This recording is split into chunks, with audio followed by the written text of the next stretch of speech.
मैं केवल एक बात कहना चाहता हूं कि अगर संभल के बारे में हम जब बात करते हैं महोदय, एक लंबा सिलसिला है इस संभल का, और अगर मैं संभल की जब चर्चा करता हूं तो संभल में कैसे माहौल खराब किया गया वहां पे।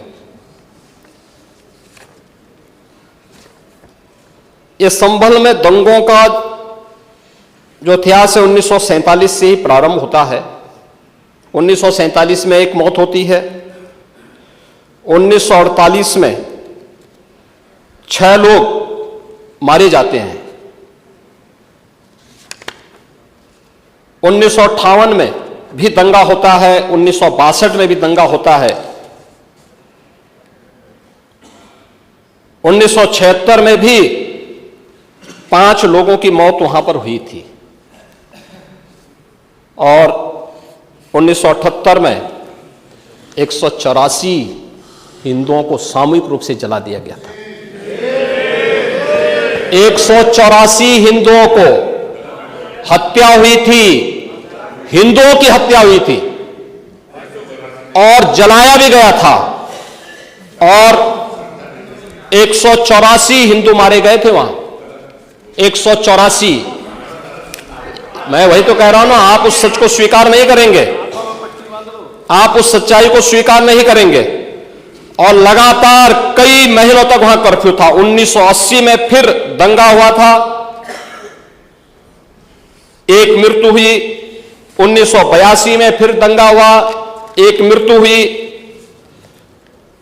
1986 में 4 लोग मारे गए, और 1990 फिर 1992 में 5 मौतें हुई, 1996 में 2 मौतें हुई। ये लगातार ये सिलसिला चलता रहा 1947 से लेकर के अब तक। 209 हिंदुओं की निर्मम हत्या वहां हुई है संभल के अंदर, 209 हिंदुओं की, और एक भी बार किसी ने उन निर्दोष हिंदुओं के लिए कभी 2 शब्द नहीं कहे, उनके प्रति, उन परिवारों के प्रति संवेदना के शब्द नहीं कहे। महोदय, जो आज घड़ियाली आंसू बहा रहे हैं, ये लोग कभी भी उन निर्दोष हिंदुओं के बारे में कभी 2 शब्द नहीं कहे। वहां पर 1978 में जो दंगा हुआ था महोदय, किस प्रकार की स्थिति थी। एक वैश्य जिसने सबको उधार दे रखा था पैसा, और इस बात को मानता था कि साहब मैं तो सबको पैसा देता हूं, मेरे यहां तो सब व्यवसाय के साथ जुड़े हुए हैं।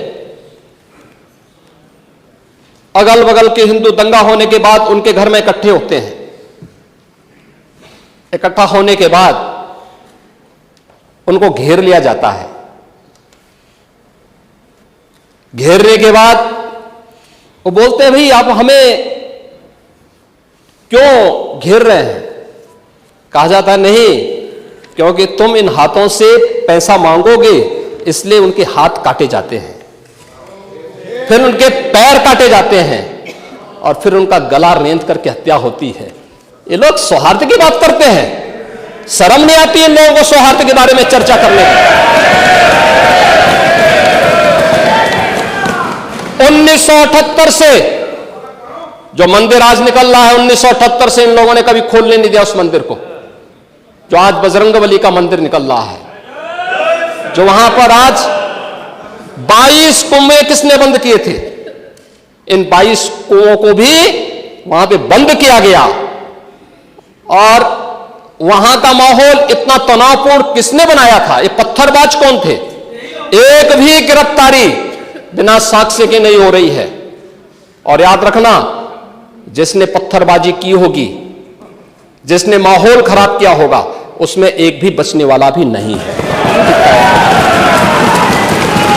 एक भी नहीं बचेगा।